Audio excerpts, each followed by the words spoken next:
So listen to this. How many journalists do you think voted for Vitinha in the Ballon d'Or? The answer is 6.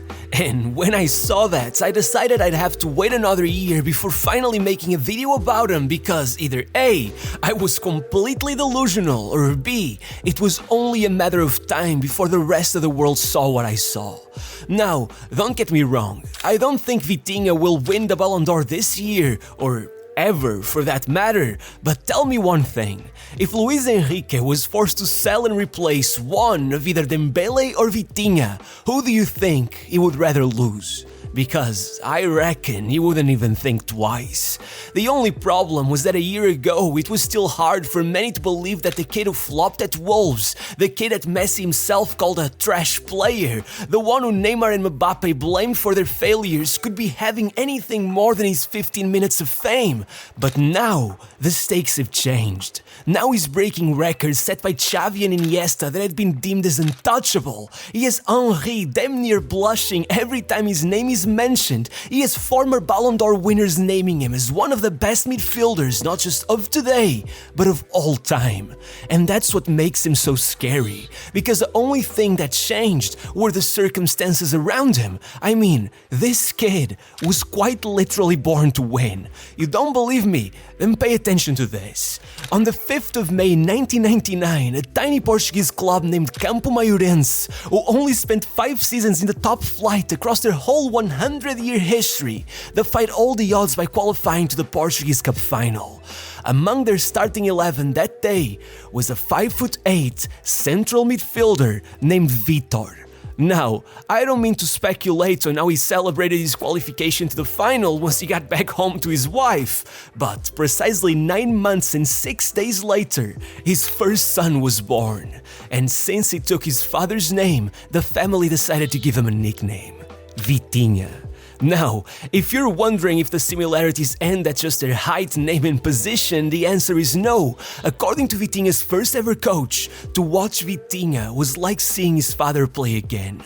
And in fact, the strange coincidences don't end there either, because that old coach ran a tiny non-profit academy off of a concrete 5-a-side pitch in a courtyard of a council estate so rough, it was known as Iraq by the locals. It was just a way to steer the kids clear of the streets, but Vitinha was not the only hidden gem there. The goalkeeper in that little team was a kid by the name of Diogo Costa. Yeah, that team was stacked. So much so that they got the kids to go around selling enough raffle tickets to rent a bus and drive 400 miles all the way to Algarve for the Mundialito. And forget the Portuguese clubs, forget Barcelona and Ajax. Everyone's taken part in that tournament, from Spartak Moscow to Vasco da Gama. Pinheirinhos do Ringe had no business being there. In fact, they almost missed the first game because the old bus they had rented broke down before they even made it to the stadium. However, that did not stop them from beating Saint Etienne's Academy 7-0 in that game, maybe amped up by the adrenaline of almost missing it, and only going out in the semi-finals.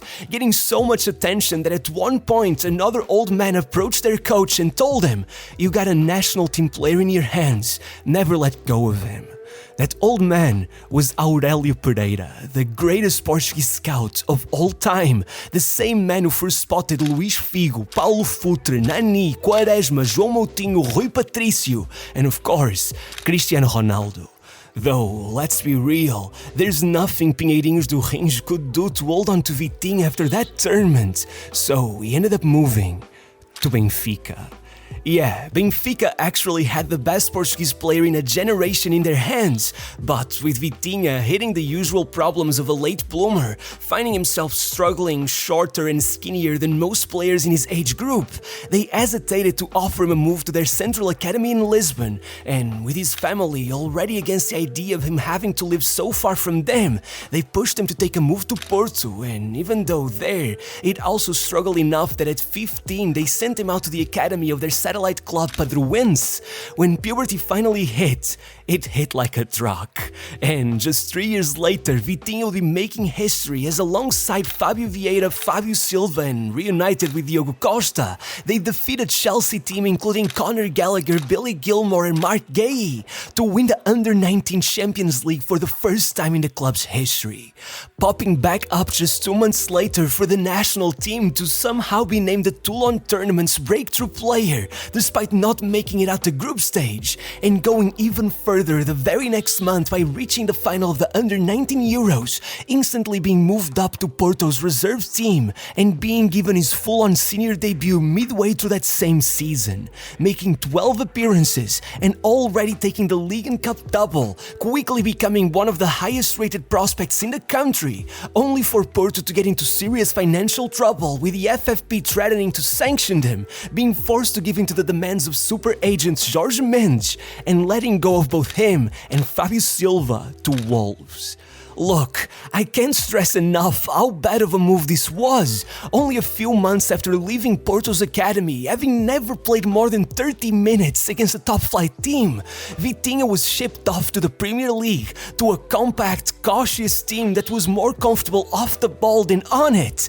It was a fish out of water. You could have blinked and missed them. Just 711 minutes of game time, with most of it playing out of position at number 10 after Jimenez broke his skull and forced Nuno Espírito Santo to get creative. In fact, by the time he was rejecting the chance to make Vitinha's loan permanent for just 20 million euros, he was complaining that Vitinha had pretty much refused to improve his physicality in order to become competitive, completely missing the point that he had an Iniesta clone in his hands, that Vitinha wasn't a brawler, he was an escape artist. But at least he knew his own worth, because as he packed his bags, he left his teammate Marcelo a blueprint of his plan in a now infamous voicemail. Mark, I'm going back to Portugal. I'm going to smash it there, and the season after, I'll be playing for one of the top 8 best teams in Europe. So, to start off, over summer, Vitinha balled out at the Under-21 Euros, going past Croatia, England, Spain and Italy in order to reach the final yet again, and though his placement in the team of the tournament still fell pretty short of securing him a place in Porto's starting 11, after being an unused sub for the first 5 match days of the league season, the moment he began getting some minutes, he put down one masterclass after the other, slowly eating away at the minutes of Porto captain and Player of the Year Sergio Oliveira, to the point that still only in the first match of December, he was given a place in the starting 11 over him and outplayed him so brutally that the whole stadium gave him a standing ovation as he was subbed off. Meaning that once he proceeded to score and assist in 2 back-to-back matches against Benfica 3 weeks later, taking the league's Player of the Month award and instantly running it back, taking it again in January, Porto decided to go all in and actually just shipped Sergio Oliveira off in the winter market.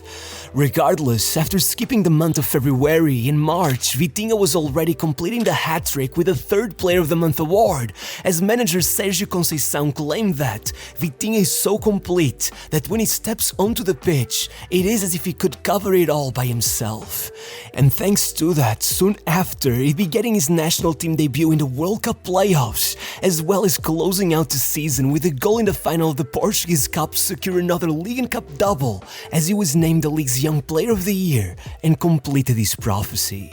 Less than a year after Wolves refused to trigger his buyout clause of 20 million, PSG was instead triggering his release clause of 42 million in order to bring him to the Parc des Princes. And the thing is, by then, to the Porto fans, even that seemed like daylight robbery. Though, in Paris, they also took their time to realize the bargain they had just gotten.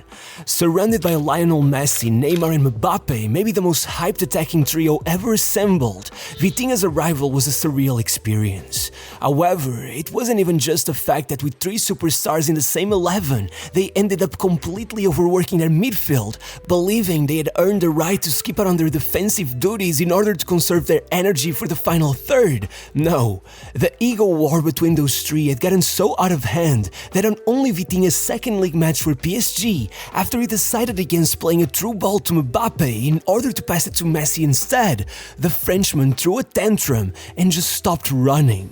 That was the moment Vitinha realized that being in the middle of all of that would be a nightmare. As much as manager Christophe Galtier repeatedly selected Vitinha and put his faith in him, with most fans still in complete denial regarding the state of their squad, they began faulting him and other new signing Fabian Ruiz for every disappointing result, calling them plain yogurts, substandard players with no real impact or end product who only slowed their game down, no matter how many experts came out in their defense, with Henry himself claiming that "I've played with Xavi and Iniesta, and players like Vitinha don't need to get goals or assists in order to control a match." It didn't matter. Every criticism towards Vitinha only further inflamed the egos of those superstars, and by February, as they lost to Monaco in their final game before they faced Bayern for the Champions League round of 16, Neymar went down to the locker room and singled out Vitinha and Fabian Ruiz, claiming that their signings had only made the squad weaker. Probably fueled by the fact that already then it had been leaked that Mbappé had called his new signings the weakest since I've been at the club, and since following a tough tackle, Messi too had lost it during a training session, yelling at Vitinha that "Not only are you a bad player, but now you're going to injure me." Of course, you may say that Vitinha denied all of this on social media, but let's be real. That was club-mandated damage control. Other players who have since left the club came out saying that they had to convince Vitinha to stay after all that drama went down, and of course now, years later, even Vitinha said during an interview that "They're the best on the planet, but it's true. It is. It is clear as water that sometimes they were not the best for the team, especially with all three of them. It got difficult, as I've told you off camera. It's not like I could come in and ask Messi to track back." However, those egos were about to get checked.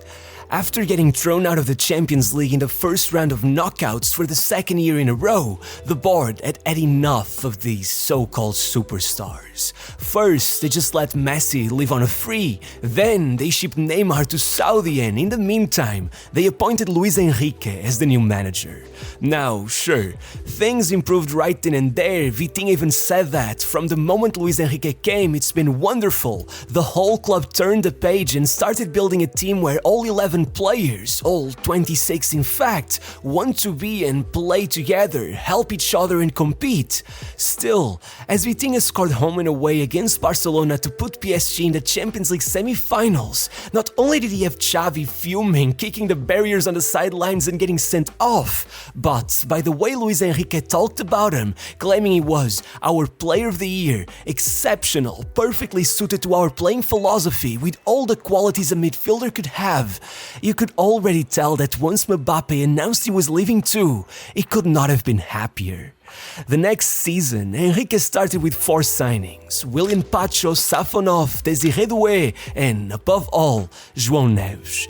No one would have thought much of a 19-year-old central midfielder from Benfica, but even though they did lose to Bayern and Atletico and Arsenal, being forced into the Champions League playoff round, once Vitinha came out in December claiming that Neves would become one of the best midfielders of all time very soon, people should have taken note, because those two complemented each other so perfectly that little more than a month later, they had made that hiccup look like nothing, hammering Brest 10-0 on aggregate to secure their place in the knockout stage, with Vitinha putting down such an outstanding performance that Enrique did not know how else to put it, other than calling him the perfect midfielder, while the usual suspect, Henry, famously claimed that Vitinha, that man plays a different sport. From there on out, it was game over for everyone else.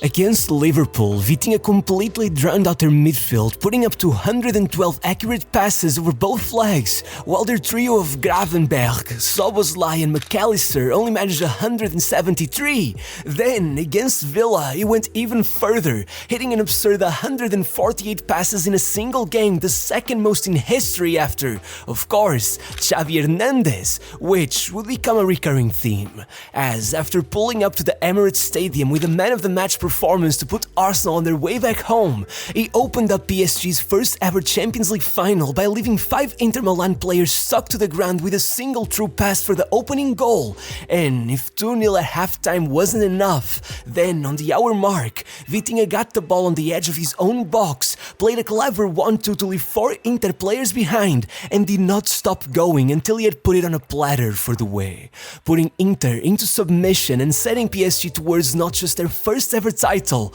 not just a treble, but a 5-0 win, the biggest in history, all in the very first season after Mbappe's departure.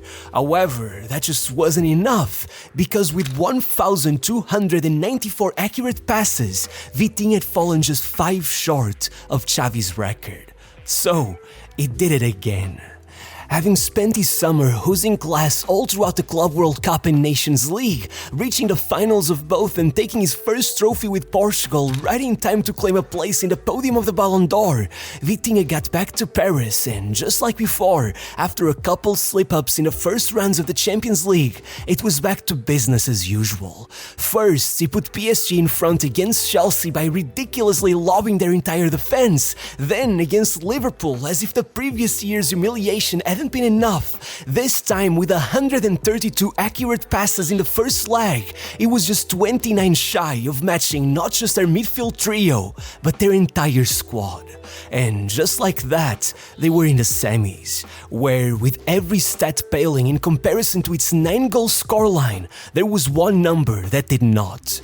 Because with 1,448 accurate passes, Vitinha has not just broken Xavi's record already, he has completely demolished it. And now, there's only the final left, and then the World Cup. But since I don't want to jinx it, I'll put it like this. It's good Portugal won't win it, because if they did, it would be time for another uncomfortable conversation.